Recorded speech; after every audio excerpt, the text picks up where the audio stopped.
That's right, you work, so he's not here all the time, poor guy. Superior colliculus, inferior colliculus, medial geniculate, lateral geniculate nuclei. That's the pineal. That's called habenula, but you don't have to know that. This right here is the pulvinar of the thalamus. That's the stria terminalis. I would say fiber tract. Nucleus is caudate. Remember, it comes like this and goes into the temporal horn. This is internal capsule. You actually have an anterior limb, a genuine, there's a retrolenticular, doesn't matter. Which one is the internal capsule? This whole thing right here. See, the corona radiata becomes the internal capsule. Yeah. And goes through it. Now on the outside, you've got globus pallidus putamen, but you can't tell that here. See the putamen and globus pallidus continuous in the front, excuse me, at the anterior limb. On the front, you've got, which is more interesting, you've got the optic nerve, chiasm, tract. Okay? That's the stalk of pituitary. There's the third nerve, interpeduncular fossa, crus cerebri. The fossa, I want to ask you that. Crus cerebri, third nerve, oculomotor. I would prefer you said the name of the cranial nerve than the number. I won't take off if you just say the number, as long as you know a fourth, because eventually you'll have to know that's the oculomotor nerve.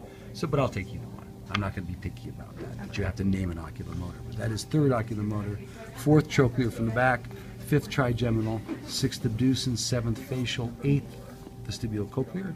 Should have those down now. You should be able to roll those right off. Yeah. O-O-O-T-T-A-F-V-G-B-A-H. That's how I don't do mnemonic because they cloud my brain. A lot of people do mnemonic. You do? No? Well, I do. Yeah, do you? Some people do. I don't, except for that one. This is an old Olympian towering tops. It doesn't matter. O-O-O-T-T-A-F-V-G-B-A-H. That's the first letter of the 12 cranial nerves. O-O-O-T-T-A-F-V-G-H. No?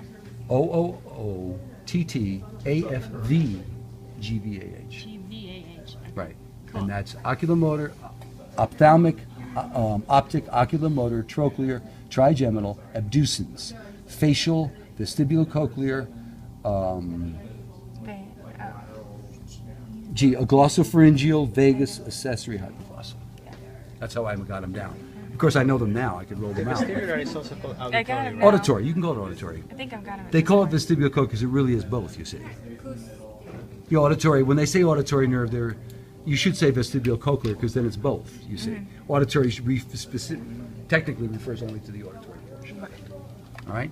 So 6, 7, 8, 6 abducens, 7 facial, 8 vestibulocochlear. This is 12. The hypoglossal, there's 9, 10, and 11. See, they're better on this than they are on the model. Yeah, You much see? better. And there's your pyramid, there's your olive, there's a circle right there. Is that the Point to the discussation? circle, that'll freak people out. When we did the practical in the eye on the gross, we were going to point to a little piece of fat in the eye and then put on the answer key, fat bad. Watch everybody freak out. We had a professor, when I took it, would tag the same structure like 3 times in a row to see if you had your integrity, that you knew what it was. Ooh, make it nuts, All right, and that's basically it for the brainstem. So that's what we'd ask there. And it's fairly straightforward. There'll be so many of these, there'll be like 2 pins, question here and a question here, 24, 25, move on to 26, 27. So who starts, you circle 26, you start there and you end up on 25. Whole thing will take us about an hour.